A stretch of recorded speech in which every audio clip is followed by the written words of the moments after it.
오늘은 5주차 권리 분석이 여태까지 이제 부동산에 관련되어 있는 권리들이 어떻게 경매 사건에 이제 적용되는가에 대한 내용을 오늘은 상세하게 말씀드리려고 합니다. 그 권리를 확인하는 방법에는 우리가 부동산을 소유하면은 부동산의 권리를 안전하게 가져온 게 첫 번째 이제 목적이라고 할 수 있는데, 그 권리가 표면적으로 나타나는 권리도 있지만 나타나지 않는 권리도 있어요. 그래서 나타나지 않는 권리들은 등기부등본상에 표시되지 않는 권리들 중에 예를 들면 뭐 법정지상권이라든지 유치권이라든지 아니면 임차권, 그리고 그러니까 전세권은 등기부등본상에 등기가 되는 권리고,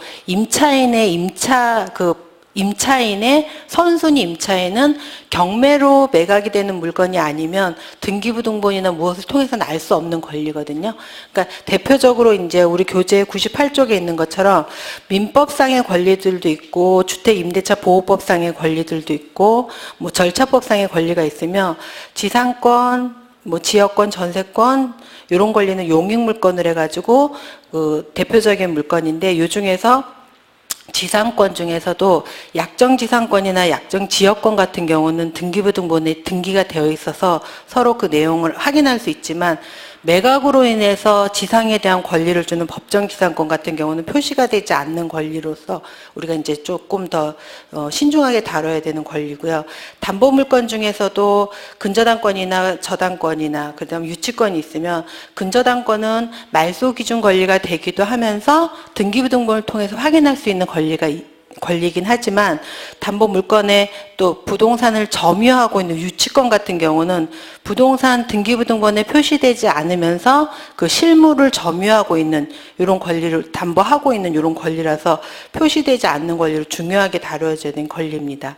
그리고 가압류 채권, 그 대표적인 채권이 가압류가 있고 압류가 있고, 그다음에 이제 임차인의 그 임대차 계약에 의해 임차인의 권리가 있는데, 임차인의 권리도 등기부등본에 표시가 되지 않는 권리고, 이런 두 가지 채권적 권리 중에서는 가압류 권리가 등기부등본에 설정돼 있다 그러면, 임차인의 임차보증금에 임차인의 그 권리는 전혀 표시되지 않기 때문에, 그 권리가 만약에 주택임대차보호법상의 권리를 해가지고 선순위 임차인이라고 하면 표시되지 않은 권리면서 그거에 대한 내용을 정확하게 알아보지 않으면 입찰 자체를 판단을 보류해야 될 이런 정도까지 선순위 임차인에 대한 분석은 아주 정확하게 해야 되고, 그리고 이제 임차인이지만 그 임대인의 동의를 얻어가지고 임차권 등기가 되어 있으면 그거에 대해서는 표시가 되기 때문에, 그리고 보증금을 반환받지 못해서 임차권 등기를 했을 경우에도 그 임대인의 동의는 없었지만 등기부등본상에 표시되어 있기 때문에 주택임대차보호법상의 임차인으로서의 지위를 등기부등본을 통해서 알 수 있습니다. 그 다음에 절차법상의 가압류나 가처분, 가등기 같은 경우도 가압류, 가등기, 가처분 등기가 모두 등기부등본에는 표시되지만 말소 기준 권리가 되는 권리보다 앞서 있는 가처분이나 가등기 같은 권리는 말소 기준 권리보다 앞서 있는 권리이기 때문에 표시되어 있으면 그거에 대해서는 이제 입찰에 대한 것을 좀 신중하게 그 내용을 정확하게 파악하고, 선순위라 그러면 입찰 자체를 포기해야 돼도 될 만큼 위험한 권리라고 할 수 있습니다.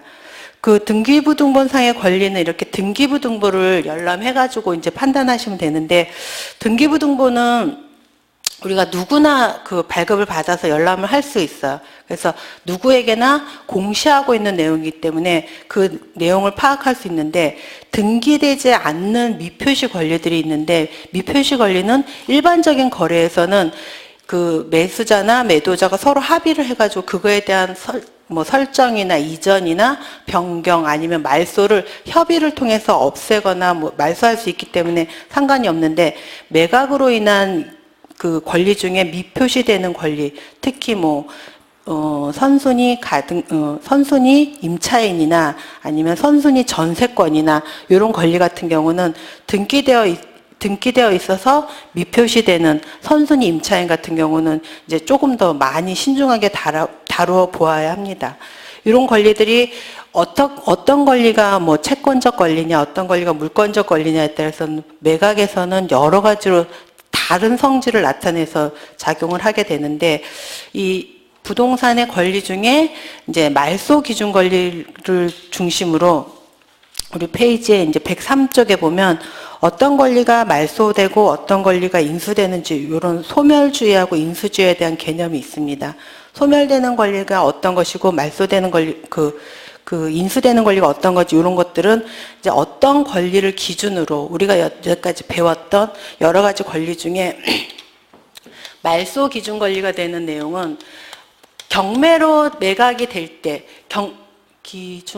말소 기준 권리가 되는 권리는 경매로 매각이 될 때 그 매각에 대해서 그 강제적인 매각이다 보니까 강제로 채무자이면서 소유자인 사람의 부동산을 강제로 매각을 하다 보니까 법이 정한 어떤 말소해주는 기준 권리가 없으면 법이 판단을 하기 되게 어려워지는 거예요. 그래서 말소 기준 권리는 4가지이고 아니면 6가지라고 표현하는데, 요 저당이나 뭐 근저당이냐 저당이냐 요 권리하고, 그 다음에 가압류냐 압류냐, 그리고 담보 가등기냐,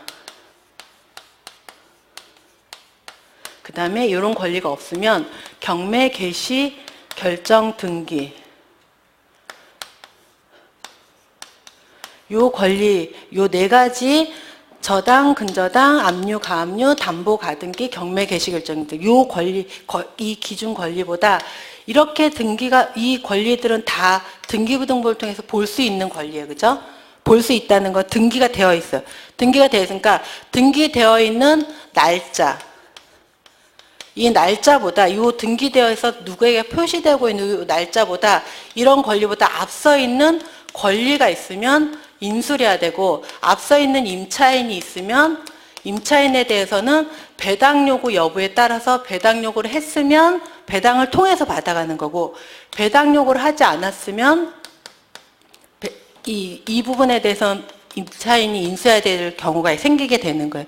근데 배당 요구를 할 수 있느냐 없느냐, 이 임차인의 권리도 각각 그 내용에 따라 다르게 작용할 수 있기 때문에 요거에 대한 분석이 많이 필요하고, 지금 이런 말소 기준 권리보다 앞서 있는 임차인은 우리가 선순위의 임차인이라고 보통 이제 부르고요. 이 선순위 임차인에 대한 내용들은 조금 자세하게 살펴봐야 될 부분이 있습니다. 그리고 말소 기준 권리보다 후순위의 모든 권리들은 어떤 권리들이 아무리 많다고 하더라도 다 이 기준 권리를 기준으로 해서 다 말소가 되는데, 이 말소 기준 권리는 제일 중요한 게 법이 요런 권리보다 후순위에 있는 권리는 모두 말소를 시켜라.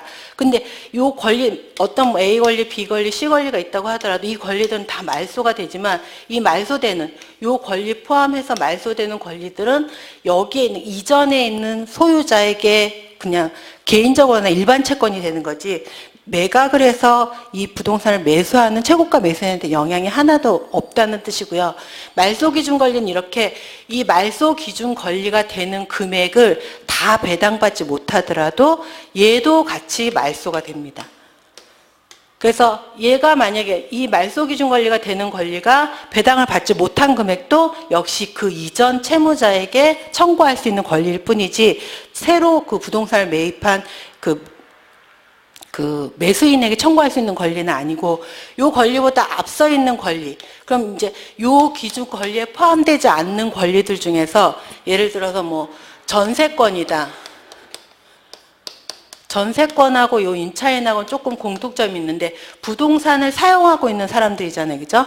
사용하고 있는 사람들에 대해서 요 사람들은 건물이나 이런 것들에서 권리 신고 여부에 따라서 배당 요구나 권리 신고 여부에 따라 그 부분을 파악할 수 있는데, 이거보다 앞서 있는 뭐 지역권이나 지상권이나 뭐 가처분이나 가등기나 이런 것들은 요걸 그대로 인수하고 가야 된다고 생각을 하셔야 되는 게 그냥 말소 기준 권리의 기본적인 내용입니다. 말소 기준 권리는 이렇게 근저당권, 뭐 가압류, 압류, 가압류, 담보 가등기, 경매 개시 결정 등기가 있다는 거, 요거만 딱 정확하게 아시고, 그 다음에 전세권이 있다든지 요 권리보다 앞서 있는 임차인이 있다든지, 그러면 그 임차인의 상황을 잘 살펴보시면 돼요. 근데 우리가 임차인이 있다든지 전세권자가 있다든지 그러면 이 임차인이나 전세권자는 주택일 수도 있고 상가일 수도 있는 거예요. 그죠? 그러니까 이 임차인이 상가 건물의 임차인일 수도 있고 주택의 임차인일 수도 있고 이 전세권자는 주택이든 상가이든 사실 상관없어요. 그죠? 건물을 사용하고 있는 그런 거에서 등기를 통해 가지고 자기의 권리를 확보하고 있기 때문에 이런 내용을 해 가지고 말소되는 권리나 이제 그 어떤 권리가 말소가 됐고 어떤 권리가 인수되는지를 요 권리만 정확하게 아시고 요거보다 앞선 권리는 인수해야 된다. 근데 인수해야 되는데 인수해야 되는 권리자가 배당 요구를 했다. 그러면 배당을 통해서 받았기 때문에 내가 입찰을 하고자 하는 금액 안에 요 인수해야 되는 금액 그 배당받을 수 있는 금액을 포함시키면 되고 요 인수하는 금액만큼 이 임차인이 배당 요구를 하지 않았다. 그러면 내가 입찰하는 금액에서 인수하는 금액만큼 떨어지기를 기다려야 되는 게 그 부동산 그 경매 입찰의 가격을 정하는 거하고 또 입찰의 시기를 정하는 거 두 가지로 이렇게 구분해서 생각할 수 있겠죠. 처음에 감정 가격을 대비해 가지고 내가 입찰할 수 있는 가격, 그 다음에 그 부동산, 그러니까 처음에는 부동산을 취득할 수 있는 가격을 정하고 취득하는 전체 금액에서 이렇게 인수해야 되는 금액이나 권리나 이런 것들에 대한 부담이나 해결 시간, 그 다음에 법률적 비용 이런 것들이 빠질 때까지 기다렸다가 입찰의 시기를 정하는 게 이제 입찰의 그 내용이고, 그 106쪽의 대항력이라는 것은 요 임차인에 대한 내용이에요. 임차인에 대한 내용이 그 권리를 확인하는 방법은 이렇게 낙찰자에게 인수되거나 말소되는 권리를 확인하는 표면적이고 그런 내용으로 해가지고 형식적으로 나타나는 권리에 대한 내용이 있고요. 나타나는 확실한 권리가 있고 불확실한 권리에 대해서는 이제 조사하고 분석해가지고 요거에 대한 내용을 해야 되는데, 지금 이런 것을 직접 정확하게 확인해야 되는 내용이 법원에서는 이런 거에 대한 내용을 확인해주지 않아요. 예를 들면 뭐 법정지상권이다. 그럼 법정지상권이 성립된다. 이렇게 그 특정을 지어주는 게 아니라 성립 여지가 있다. 그리고 유치권 신고가 되어 있다고 하더라도 유치권 신고는 있지만 그거에 대해서 성립 여부는 불분명하다. 뭐 이런 식으로만 되어 있습니다. 그래서 권리를 확인하는 방법은 지금 우리가 살펴보는 거는 이렇게 부동산의 소유권을 안전하게 가지고 올 수 있기 위해서 권리상의 문제를 확인하는 등기부등본을 통해서 보게 되는 내용이고, 그 다음에 임차인을 분석하거나 전세권자를 분석하는 데서는 그 부동산의 실물을 인도받으려고 했더니 임차인이 대항을 하고 있거나 아니면 선순위 전세권이 자기의 그 임차 보증, 전세 보증금을 대항을 하고 있는 그런 내용이에요. 그래서 이 현황조사나 법원이 제시하는 매각물권 명세서, 그리고 이런 부동산을, 그러니까 소유권을 잘 인도받고 부동산 실물을 인도받고 그러면서 이 부동산을 다른 그 일반 시세보다 저렴하게 취득하는 걸 우리 부동산의 이제 그 권리 분석이라고 전체적으로 표시하면 될 것 같고요.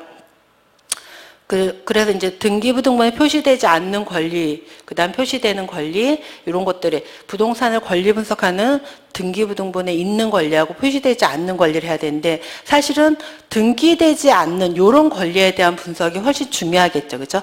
등기부등본에 다 있는 건 누구나 다 할 수 있는 내용인데, 그래서 등기되지 않는 권리 중에 대표적인 게 뭐 유치권 같은 등기부등본의 유치권, 그 다음에 우리가 지금 여기서는 그 매각이기 때문에 순위가 앞서 있는 임차인이 있지만 이 임차인도 선순위 임차인일 경우 이 임차인이 선순위인지 후순위인지는 경매 매각물이 아니면 알 수가 없는 거예요.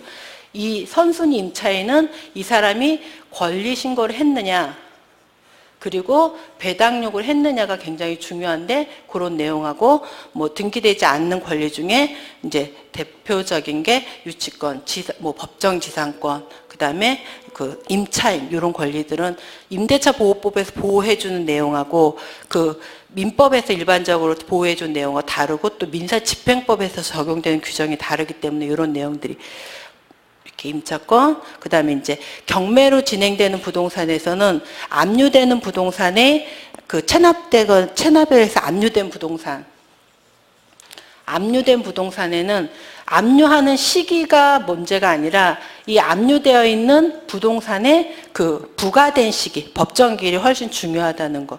그래서 이 임차인 같은 경우는 선순위 임차인, 대항력을 갖추고 있는 선순위 임차인의 경우 임차인 보증금을 인수할 수 있는데 이 배당금이 배당 요구를 어떻게 했느냐에 따라서 이제 서로 달라진다는 그런 내용으로 다음 페이지에 보시면 그 토지만 매각되는 이런 것들을 우리가 법정지상권이라고 합니다. 법정지상권 성립 여지가 있는 부동산은 이 교재에 나중에 뒤에 있는 그 매각 사례인데요.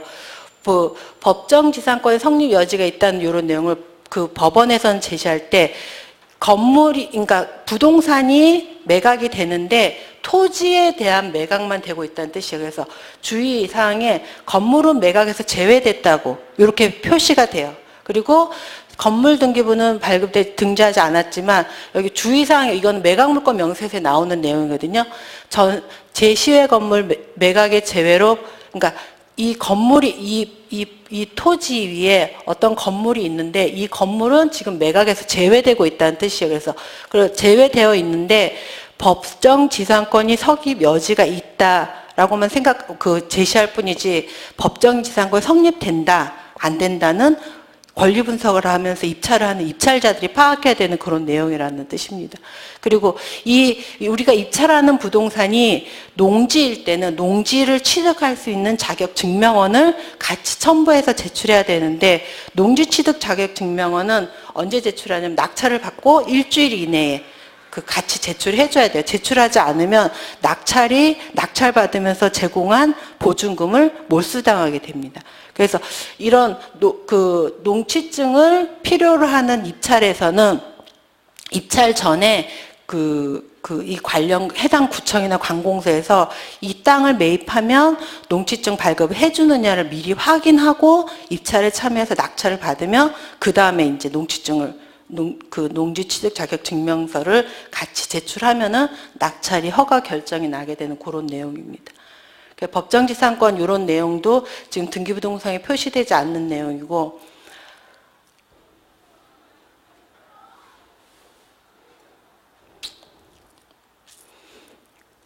그래서 그런 내용이고, 제가 어저께 이제 물건을 하나 보다가 우리 그 부동산 중앙지방법원에서 경매가 있었는데요.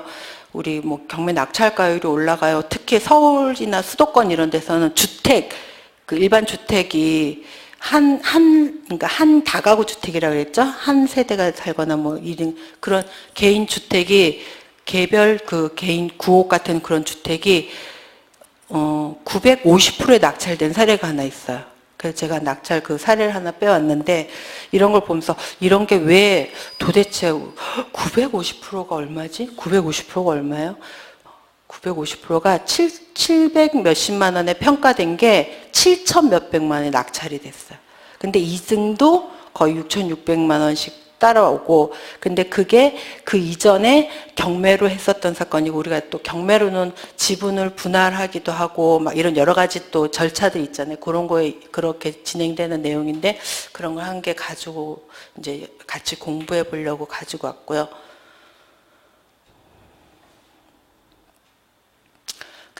그런데 이렇게 권리가 우리가 뭐 소유권에서부터 권리, 질권까지 이렇게 여러 가지 배웠고, 참 그때 질문이 있었는데 별채권에 대해서 질문하셨는데 제가 그때 정확하게 몰라서 별채권에 대한 말씀을 못 드렸는데, 별채권이 그때 저당권하고 근저당권하고 비교할 때 별채권이 적용된다라고 말씀을 드렸었어요. 별채권은 뭐냐면 우리가 이 내용이 강제 매각이잖아요. 경매 자체가.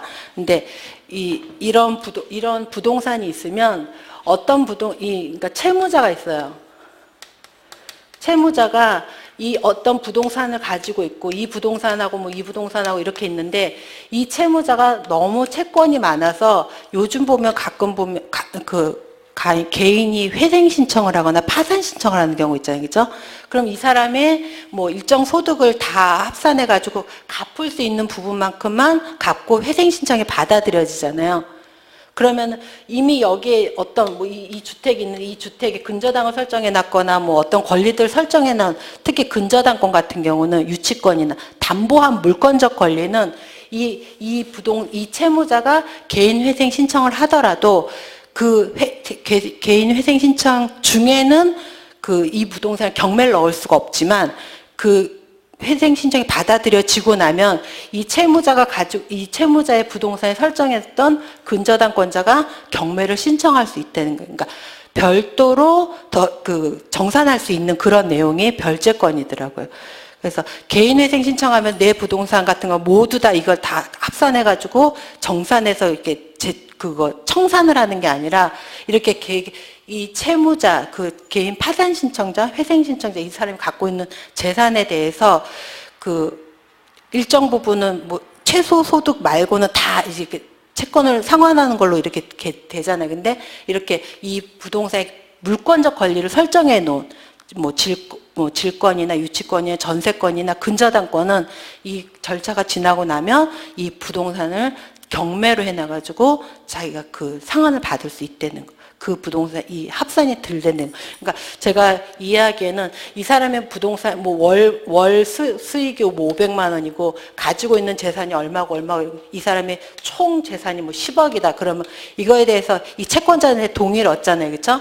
이 사람이 낼 수 있는 게 월 200만 원씩 뭐 300만 원씩 5년을 내겠다. 뭐 이런 식으로 해가지고 하잖아요, 개인 회생 신청이.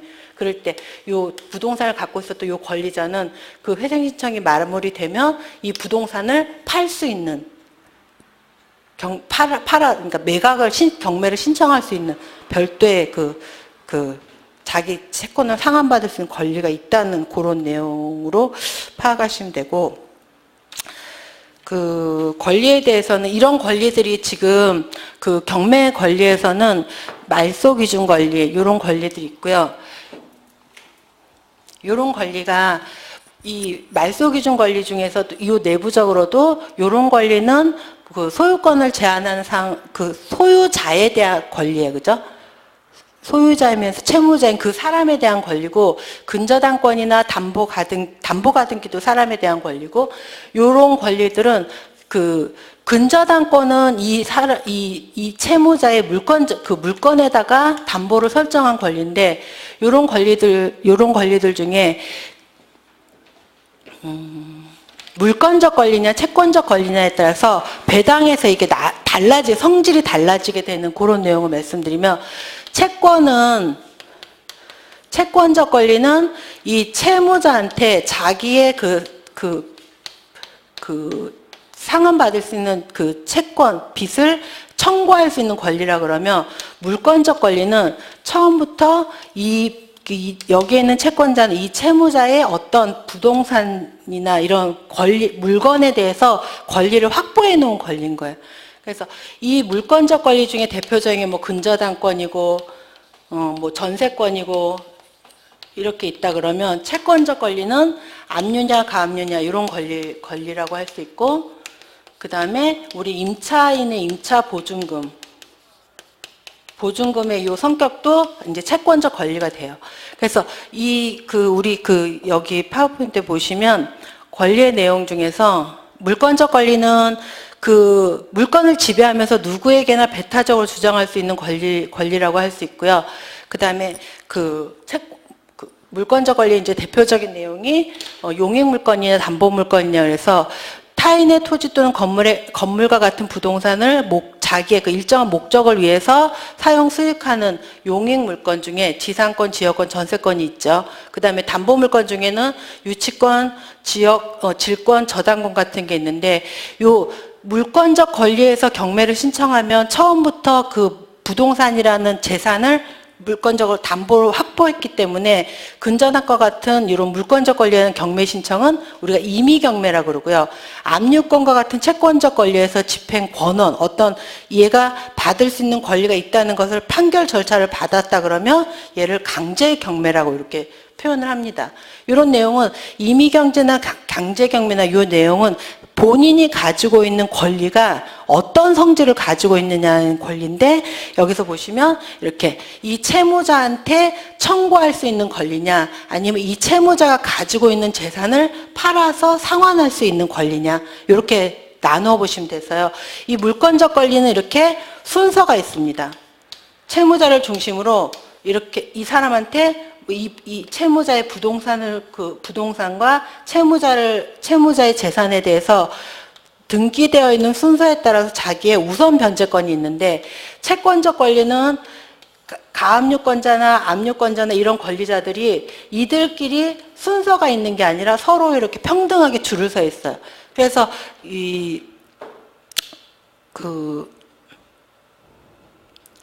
내용에 보시면 그 물권적 권리 다음에 채권적 권리, 이렇게 저당권, 지상권, 지역권, 전세권, 유치권, 질권, 임차권, 등기, 이런 내용들은 등기부등본상에 등기가 되어 있는 순서대로 권리를 확보한다 그러면, 가압류나 압류나 임차금 같은 경우는 이 채무자에게 평등하게 상대적으로 청구할 수 있는 권리다 보니까 절대적인 물권적 권리하고는 다른 성격을 가지고, 물권적 권리는 그 물건에 대해서는 절대적이고 배타적인 권리를 가지고 있다고 하면, 이 채권적 권리는 그 채무자에 대해서 가지고 있는 평등한 권리라는 그런 뜻으로, 그래서 채권적 권리가 앞서 있는, 이렇게 말소기준 권리로 이 중에 채권적 권리가 이제 가압류 같은 경우, 가압류 권리가 가장 앞서서 있게 되면 이 배당을 우리가 여러 가지 이제 배당 중에서 안분으로 배당을 한다고 합니다. 이 가압류는 여기에 있는 이제 채권적 권리에 속하는데, 가압류가 비록 등기부등본에 설정이 되어 있다고 하더라도, 어떤 압류가 조세채권에 설정이 있다고 하더라도, 아니면 임차인이 그 임차 보증금을 내고 살고 있다고 하더라도, 이들의 권리는 이 등기되거나 임차권 등기나 압류 등기나 요때 등기되어 있는 순서에 의하는 게 아니라, 이 채무자 아니면 임대인 아니면 그 소유자가 가지고 있는 재산에 대해서 평등하게 줘야 된다는 뜻이에요. 그래서 요 가압류 권리가 가장 앞서 있을 때 어떻게 서로 이게 지금 이 권리들은 서로 간에 평등하다 보니까 나중에 이걸 통해서 배당을 할 때 보면 평등하게 배당을 하면서 요 가압류 권리가 말소기준 권리가 되어 있을 때는 서로 간에 그 채권 그 배당을 서로 안분으로 배당을 합니다. 근저당권 같은 경우는 처음부터 요 순서대로서 요거에 의해서 우선 변제권이 있다 그러면, 가압류는 설정되어 있는 등기의 순서가 설정되어 있는 등기의 순서에 따르지 않는다는 뜻이겠죠. 그래서 그런 내용을 해가지고 우선 변제되는 것들은 우리가 교재에 보시면 근저당권은 우선 변제되는 게 처음에 이제 111쪽이에요. 저당권이 그 2010년 2월 10날로 5천만 원 설정돼 있고, 그 다음으로 2010년 6월 20날 또 3천만 원 설정돼 있다고 하면, 그 밑으로 아무리 여러 가지 권리가 있다고 하더라도 등기되어 있는 순서대로 A 근저당이 다 받지 못한다고 하더라도 이 부동산에서는 A, B, C, D, E까지에 있는 그 모든 권리들이 다 말소되고 채권가 매수인한테 요 소유권이 안전하게 넘어간다는 그런 내용이거든요. 그래서 여기 있는 것처럼 이제 우선 변제되는 내용이나 뭐 그런 내용, 그리고 이제 임차권에 인수되는 내용, 이런 것들을 하나하나 살펴보시면, 말소기준 권리는 이런 식으로 돼서 되고, 이제 여기에 있는 임차인의 임차권이나 아니면 전세권이나 그러니까 부동산의 소유권을 안전하게 가지고 올 수 있는 내용하고, 실물을 가지고 오려고 했더니 임차인이 있거나 전세권자가 있거나 이럴 경우에 그들의 권리를 어떻게 파악하느냐, 이런 내용인데, 지금 인수되는 권리 중에 이제 대표적인 권리가 그 선순위 임차인이라고 할 수 있어요. 선순위 임차인의 임차권에 의한 임차 보증금은, 우리가 이제 그 중개 실무를 하시다 보면 선순위 임차인이 생길 수 있는 게, 그 오늘 나눠드린 사례 보시면 2015 타경의 7856번 사건이에요. 그죠? 7856번 사건, 동작구 그 대방동에 있는 사건인데, 2015년 12월 1일에 경매가 진행 예정이고요. 이거는 이게 아니고 그 다음 페이지 볼게요. 656번 사건이요.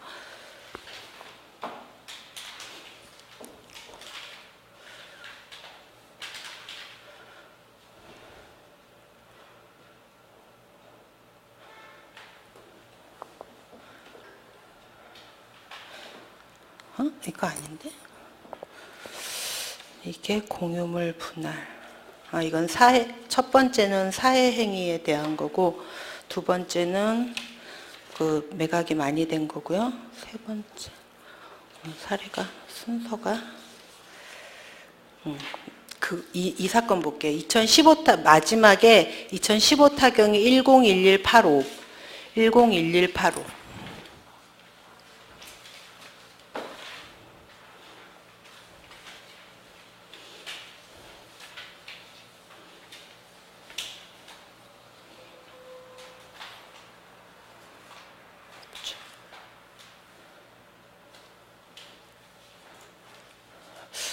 이게 중앙지방법원에서 서울 동작구 노량진동에 있는 홍인 빌라예요. 클릭해 볼게요. 이 부동산은 자 2015년에 접수된 물건이고요. 101185니까 벌써 10만 단위예요. 이 왜 이렇게 사건 번호가 단위가 많이 나와? 경매 접수 물건이 많았나 봐요. 그래도 이렇게까지 잘 안 나가는데 2015년에 경매 건수가 많았나 봐요. 아무튼 이제 서울시 동작구 노량진동 여기인데요. 지금 우리가 이게 남쪽으로 돼 있고 우리가 이쪽쯤에 노량진이에요. 지금 노량진 여기 이렇게 돼 있는 여기 9억인데 빌라인데 그러니까 다세대고 그 대지권이 7평이고 건물이 14평밖에 안 되는데 가격이 2억 8천이요. 꽤 비싸죠. 그렇죠? 비싸고 그러니까 감정가격 2억 8천이고 한 번 유찰돼가지고 2억 2,400만 원에 진행 예정인 요 부동산이 경매 나왔습니다. 요게 있는 부동산이고요. 4층 중 1층이고 사용승인 91년 12월에 그러니까 지금부터 한 20년 넘었어요. 그죠? 22년, 24년이 되고 있는 이 부동산에 건물의 가액은 1억 2,800이고 그 대지는 1억 5,120만 원이에요. 이런 부동산이 경매에 나왔는데 여기 보시면 이제 우리가 이제 임차인의 임대차 계약을 할 당시를 설명해 보면 2009년 12월 1일 날 소유권 이전을 합니다. 여기에 있는 허정영이라는 사람이 2009년 12월 1일 날 소유권 이전을 하면서 같은 날 근저당 설정을 하죠. 그죠? 같은 날 근저당 설정 우리 매매잔금이라고 그러죠. 매매잔금 대출을 받는 내용인데 1억 800만 원을 받았어요. 근데 요 당시에 영등포 농협에서는 여기에 누가 살고 있는지 없는지를 확인해 보겠죠. 그죠? 확인해 봤더니 2009년 12월 7일 날 그다음 확정일자 받아놓고 배당 요구를 2015년 9월 3일까지 하세요 했더니 2015년 8월 20일 날 배당 요구하면서 나의 보증금은 1억입니다라고 신고한 사람이 있는 거예요. 그러면 우리가 말소기준 권리인지 알았어요. 그죠? 말소기준 권리가 여기 가장 앞에 있는 이 근저당권이니까 이거보다 앞선 임차인이 있으면 인수해야 되는 선순위 임차인이죠. 그죠? 여기서 앞선다는 게 2009년 12월 1일보다 앞서 있는 임차인이 맞아요. 그렇죠?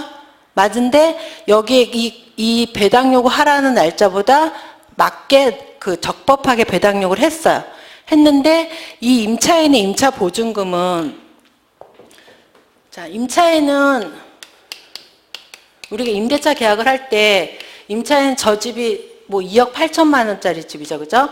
2억 8천만 원짜리 이렇게 집이 있는데 이 집을 이제 임대차 계약을 하면서 2009년 요 당시에 임대차 계약을 하면서 그 임대차 계약을 하고 제가 그 임대차 계약을 하고 전입신고를 한 게 12월 10 그냥 7일이죠. 그죠? 12월 7일이에요.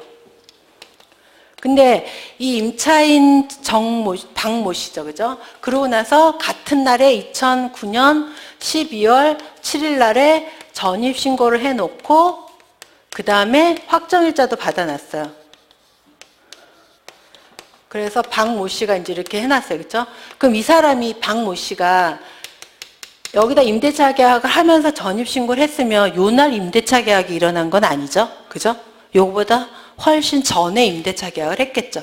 임대차 계약을 하고 요때 이제 전입신고를 하고 이제 확정일자 받으면서 아마 요 날쯤에 입주를 하거나 그랬을 것 같아요. 그죠? 그랬더니 여기에 있는 임대인은 2009년 12월 10일 날 근저당을 설정합니다. 근저당을 설정하면서 근저당 1억을 설정하면서 여기에 있는 앞서 있는 임차인에 대한 내용을 파악했겠죠. 왜? 이 근저당 설정 권자는 요 당일날 여기에 누가 있는지 세대 열람을 하게 돼요. 이게 세대, 여기 누가 두고 이제 어떤 사람이 있는지를 전입 세대를 열람을 하게 되는데 요 전입 세대 열람은 본인 그 소유자가 아니면 못 합니다. 그래서 우리가 대출 서류 받을 때 뭐 그 등기 이전에 비한 근저당 설정에 대한 서류도 내고 소유권, 여기 매매잔금이니까 소유권 이전에 대한 서류도 다 주지만 여기 있는 것처럼 여기에 그 누가 전입을 두고 있는지를 알아볼 수 있는 전입세대 열람에 대한 동의서도 우리가 확인을 해주게 되거든요. 그러니까 내가 살고 있는 집이라도 요즘 전입 신고하기가 사실 굉장히 쉬워요. 집에서도 인터넷으로도 가능하거든요. 가능한데 이 전입세대 열람을 여기가 농협이었죠. 여기서 해봤더니 앞서 있는 임차인이 있는 거예요. 그죠? 3일 전에 있는데 그러면 이 임차인이 얼마의 임차인이냐라고 이 사람한테 또 농협에다가 제출을 해야 되는 거예요. 했더니 1억의 임차인입니다. 했더니 이 집이 만약에 2억 8천, 뭐 3억 정도 되는 집이다 그러면 요 1억에 대한 금액 빼고 나머지 금액을 대출해 준 게 1억 800만 원인데 1억 800만 원이 원금이 아니죠. 그죠? 원금은 요거보다 더 작아야 한 그렇게 해가지고 이제 설정을 하면서 이 임차인 박모 씨는 요 날로 인해서 자기가 확보할 수 있는 대항력을 가지게 되었어요. 이 박모 씨는 이때 임대차 계약을 하면서 특히 요거보다 한두 달 전에 임대차 계약을 하면서 이 부동산에 등기부등본을 떼봤겠죠. 떼봤더니 대출이 하나도 없는 거예요. 없으니까 그러면 내가 1억이라는 임대차 계약을 합니다. 그러면서 대항력을 확보하는 게 전입신고를 하고요. 그 다음에 확정일자를 받아두고, 확정일자는 아니죠. 전입신고를 하고 그 점유를 하면서 그 다음에 차임을 지불하게 되는 거예요. 차임을 지불한 요 사람이 요 차임에 대해서 누구든지 내 차임을 지불해주지 않으면 내가 점유를 해지하지 않는다는 뜻이에요. 그죠? 내가 이 집을 계속 살고 있겠다는 그런 뜻이다 보니까 이 사람은 요때로 인해서 대항력을 확보했어요. 이 부동산이 만약에 이 이후로 여러 가지 권리가 설정돼 가지고 뭐 가압류, 압류 여러 가지 권리가 설정이 되더라도 먼저 설정된 이 박모 씨는 말소기준 권리가 되는 게 아니라 선순위 임차인이 되는 거고 말소기준 권리가 되는 내용은 여기에 있는 2009년 이 권리가 말소기준 권리가 됩니다. 이 말소기준 권리가 돼서 말소기준 권리가 다 받지 못하더라도 이 말소기준 권리 포함 모든 내용이 말소가 되죠. 근데 앞서 있는 이 확정일자에 있는 임차인은 아까 말씀드려서 선순위 임차인이 됐어요. 그죠? 그러니까 인수를 해야 되는데 인수를 하려고 했더니 배당 요구를 한 거예요. 나는 1억의 임차인이고 1억의 배당 요구를 해달라. 그래가지고 1억이라는 금액이 입찰 가격 안에 포함되면 되게 되는 이런 식으로 이제 내용이 전개가 된 거죠.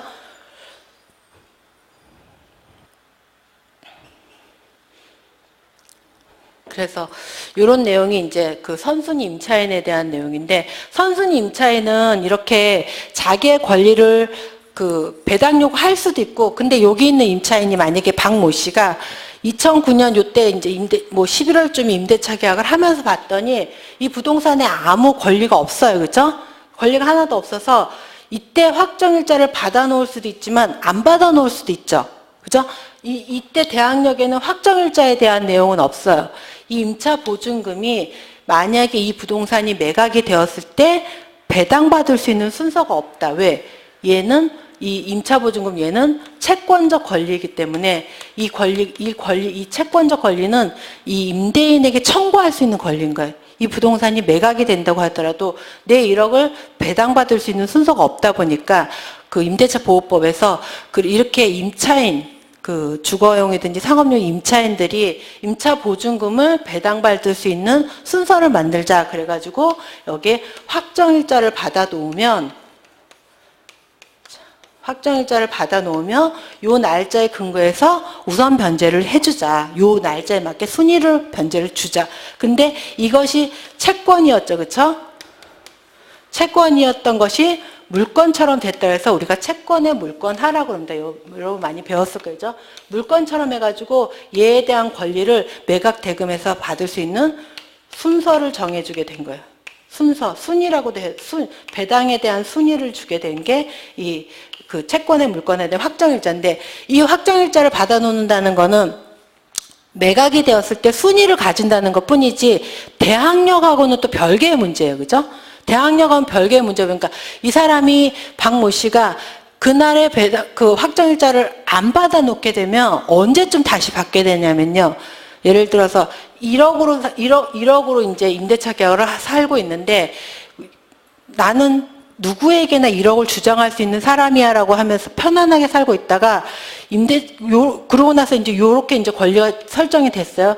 그러고 나서 다시 2년이 돼가지고 임대차 계약을 연장하려고 할 때 등기부등본을 한번 떼보겠죠. 그죠? 그때 등기부등본 떼봤더니 요렇게 1억 800만 원이라고 하는 이런 금액이 설정되어 있는 거예요. 그러면 여기다가 이 사람이 증액을 해줘야 될지 말아야 될지 아니면 계속 여기서 살아야 될지 말아야 될지 판단해야 되잖아요. 그리고 이 사람이 임대차 계약서를 가지고 그때 만약에 2011년 11월 연장 계약을 하려고 봤더니 11월 10날쯤에 나 확정일자를 안 받아놨네? 그날 가지고 가서 만약에 그 계약서를 보여주게 되면 그날의 확정일자를 받아주게 되는 거예요. 가지고 간 날에 내가 관공서에서 봤더니 내가 오늘 이 계약서를 확인했다는 뜻이에요. 그래서 날인을 이날로 해줘요. 그럼 이 사람이 만약에 배당 요구를 했다. 그죠? 그리고 요걸 지우지 말고 예를 들어서 요렇게 돼 있고 10년 10월 20날 돼가지고 가압류가 있다. 가압류가 있는데 1억이 또 있다. 이런 식으로 됐는데 이 부동산의 경매가 넘어갔다. 그렇죠? 그렇게 되면 얘는 배당 요구를 한다고 하더라도 대항은 할 수 있죠. 그렇죠? 대항은 할 수 있는데 이 사람이 배당 요구를 적법하게 한다고 하더라도 배당의 순서는 얘가 먼저 1억 받고 그 다음 가압류권자가 1억을 받아야 되는 거가 되죠. 얘는 배당받을 수 있는 순위가 늦어져 버리기 때문에. 그래서 이 선순위 임차인들은 배당 요구할 수 있는 요건을 갖추고 있느냐 안 갖추고 있느냐 아니면 배당 요구를 했느냐 안 했느냐. 배당 요구를 했는데 이렇게 확정일자가 늦을 수도 있고 빠를 수도 있어서 얘가 만약에 여기가 만약에 가압류라고 그러지 말고 근저당 또 다시 이제 추가로 저당을 누군가 이제 근저당을 설정했어. 1억을 또 설정하고 이렇게 개인한테 빌려도 1억을 설정했다. 지금 이 집이 2억 8천짜리인데 아까 여기 한 2억을 설정했달까요? 2억을 이렇게 설정하고 1억이 추가로 설정돼. 이 채권만 해도 벌써 1억이 넘잖아요. 그죠? 이 부동산이 매각이 되었다. 그럼 요렇게 되어 있는 상태라 요렇게 확정일자가 늦는 상태라 그러면 얘는 배당 요구를 한 임차인임에도 불구하고 매수인에게 인수가 될 수 있는 그런 상황으로 바뀌게 되는 거예요. 그럼 얘의 1억을 인수를 해야 된다 그러면 이 부동산을 우리가 2억 8천짜리였는데 최종적으로 한 2억 3천만 원에 이 부동산을 취득하려고 그런다. 예를 들어서 그러면 여기서 1억이 빠진 금액까지 기다렸다가 유찰 해가지고 1억 3천만 원이 되었을 때 입찰가를 쓰고 그죠? 입찰가를 쓰면 이 입찰 대금으로는 누가 받아가? 여기는 권리자들이 받아가겠죠. 그죠? 그리고 말소가 되고 추가로 1억은 여기에 있는 임차인에게 지불해야 되는 그렇게 인수해야 되는 임차 보증금이 되는 그런 내용이 되는 거예요. 그래서 선순위 임차인은 이렇게 배당 요구하면은 배당을 통해서 받아갈 수도 있지만 배당 요구를 했음에도 불구하고 이렇게 배당할 수 있는 순서가 또 늦춰지게 되면 또 다른 내용으로 이렇게 배당이 된 내용이기 때문에 이렇게 말소 기준 권리보다 앞서 있는 선순위 임차인이나 전세권 같은 경우는 중요하게 다뤄야 되고 앞서 있는 가처분이나 가등기 같은 경우는 그 판결이 되게 되면 인수해야 되기 때문에 선순위 가처분이나 선순위 그 가등기는 입찰하면 안 되는 물건이라고 보시는 게 낫겠죠. 네. 그래서 요런 내용을 해가지고 그 인수해야 되는 권리나 이런 것들을 보고 잠시 쉬었다가 그 최우선 변제나 우선 변제에 대한 배당표를 살펴보도록 하겠습니다.